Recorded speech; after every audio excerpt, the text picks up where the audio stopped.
Good morning, Year 9. I'm here this morning just to talk to you a little bit about GCSE Geography, to get you thinking about whether or not it would be a subject for you moving forward into Years 10 and 11, a subject that you would obviously gain as a qualification and will give you the foundations to move on to your studies further, whether that be A-levels, college or wherever else you may end up.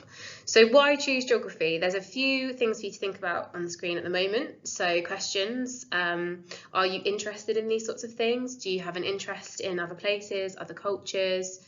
If you enjoy geography, then that's obviously a really good place to start with considering whether it's a subject you want to pursue into GCSE level. Are you interested in what's going on around the world, what's happening now, what's going to happen into the future? If so, then geography could be a subject for you. So what do we actually study at GCSE Geography? So everything that you have studied across year 7, 8 and 9 will feed directly into what we continue to study at GCSE level. But just to make it really clear, the GCSE is divided into 3 papers, paper 1, paper 2 and paper 3. So paper 1 is our physical geography paper, and it's called Living with the Physical Environment, divided into 3 main topic areas. The first being the challenge of natural hazards, which is all about earthquakes and volcanoes, and we focus on 2 main earthquakes, Haiti and Japan, as our case studies, looking at recent events in comparison as well, and then we look at weather hazards, where our main case study is Typhoon Haiyan. The living world is section B, and this is all about ecosystems, nice overlaps with science in many instances, and then we focus in on a tropical rainforest and a hot desert environment as our case studies. Then we look at physical landscapes in the UK, which is nice because a lot of you have been lucky enough to visit different areas of the UK, particularly along the south coast, and if you haven't done so, then we will take you there ourselves as part of your GCSE. Paper 2 is our human geography element of the course, called Challenges in the Human Environment, our first topic looking at urban issues and challenges, so looking at some of our world's cities, some of our world's megacities, and some of the issues that have come about as a result of cities getting so large, building up to be so dense, with large numbers of people living alongside each other, how that has to be managed. And we look at Mumbai and we look at London in that instance. The changing economic world is thinking about how countries have developed at different rates, looking at lower income countries, newly emerging economies and higher income countries, and considering what that looks like, how we measure that, how different countries are affected by different trading patterns, some of their raw materials and how they're managed and exploited.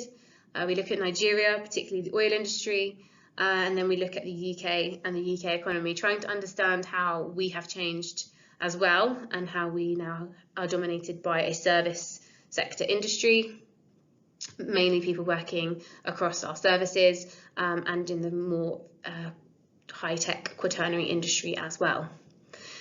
The challenge of resource management is the last topic across those main 6 topics at GCSE level, looking at how we manage food, water and energy all over the world, and then we focus, particularly in the UK, and then we focus on food supply globally, looking at how it can be managed, maintained sustainably for future generations.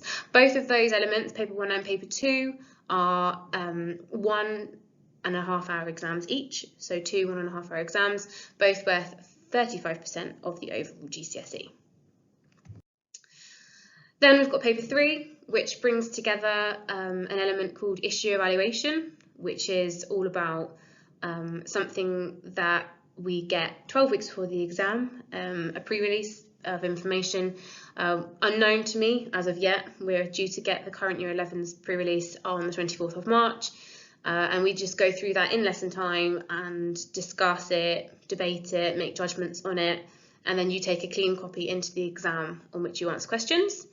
And then there is a fieldwork section, and we are lucky enough to carry out 2 day trips to complete that element of fieldwork, one of which is Hengistbury Head, down near Bournemouth for the day, and the other is the Queen Elizabeth Olympic Park in London Stratford. So 2 great opportunities to get out and about for the day and explore your geographical skills in real life.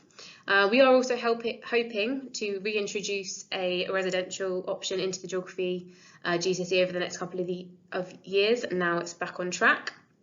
We're currently planning to take Year 12 and 13 to Sicily this coming Easter, and if all goes to plan, then that will set the way for us to reintroduce a GCSE residential too. So finally, I just wanted to talk about how geography can impact you in your further studies or in your future.